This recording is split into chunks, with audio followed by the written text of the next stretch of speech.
کیمیائے سعادت پارٹ 25۔ اس طرح جو چیز حاسۂ دل میں آتی ہے اور عقل سے پہچانی جاتی ہے اور سب حواس سے پاک ہے، اس میں کسی حواس کا حصہ نہیں اور چونی اور چگوگی محسوسات میں ہوتی ہے، یہ تحقیق اور غور کرنے کی بات ہے۔ اس کی تفصیل کتاب معقولات میں بیان ہے۔ اس کتاب میں جس قدر بیان ہوا یہی بہت ہے۔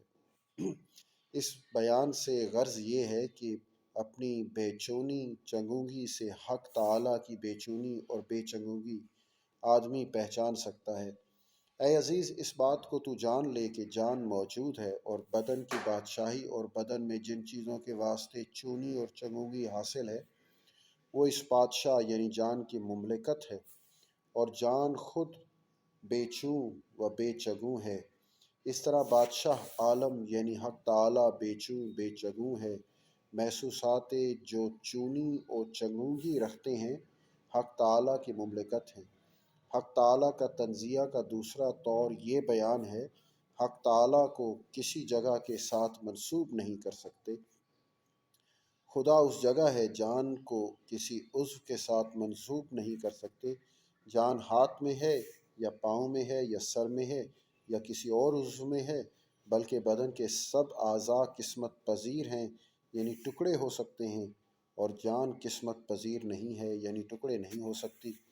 جو چیز قسمت پذیر نہ ہو، قسمت پذیر چیزیں اس کا سما جاننا اس قسمت پذیر چیز میں جو چیز قسمت پذیر نہ ہو، قسمت پذیر چیز میں اس کا سما جانا محال ہے، اس واسطے کہ اگر وہ اس میں سما جائے تو قسمت پذیر ہو جائے، اور باوصف اس کے کہ جان کسی عضو کے ساتھ منسوب نہیں ہو سکتی، مگر کوئی عضو جان کے تصرف سے خالی نہیں، بلکہ سب اعضاء جان کے تصرف اور حکم میں ہیں، اور جان صرف سب اعضاء کی بادشاہ ہے۔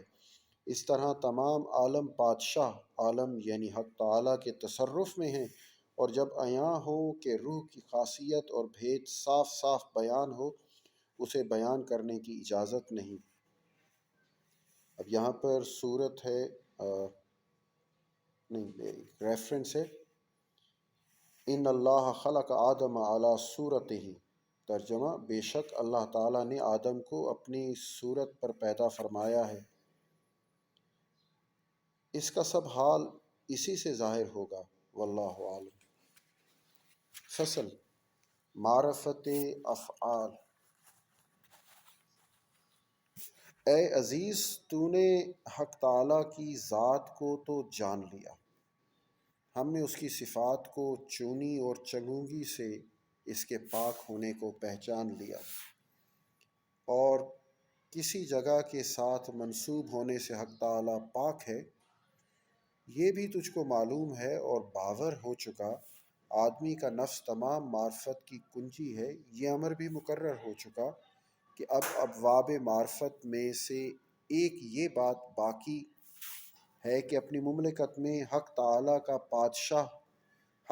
کا بادشاہی کرنا کیوں کر ہے، حکمرانی فرمانا کس طرح پر ہے، فرشتوں کا حکم فرمانا اور فرشتوں کا حکم بجا لانا، نہیں یہ یوں ہے، فرشتوں کا حکم فرمانا اور فرشتوں کا حکم بجا لانا، یہ یوں ہوگا شاید، فرشتوں کو حکم فرمانا اور فرشتوں کا حکم بجا لانا، ملائکہ کے ہاتھ سے کام لینا، آسمان سے زمین پر حکم بھیجنا، اور آسمانوں اور تاروں کو جنبش میں لانا، زمین کے باشندوں کا کام کو وابستہ آسمان بنانا، رزق کی کنجی آسمان کو حوالے کرنا، یہ سب امور کیوں کر ہیں؟ حق تعالیٰ کی معرفت میں یہ بڑا باب ہے۔ جس طرح پہلی معرفتوں کو معرفت ذات و صفات کہتے ہیں، اس معرفت کو معرفت افعال کہتے ہیں۔ نفس کی معرفت اور اس معرفت کی بھی کنجی ہے، جو تو یہ نہ جانے گا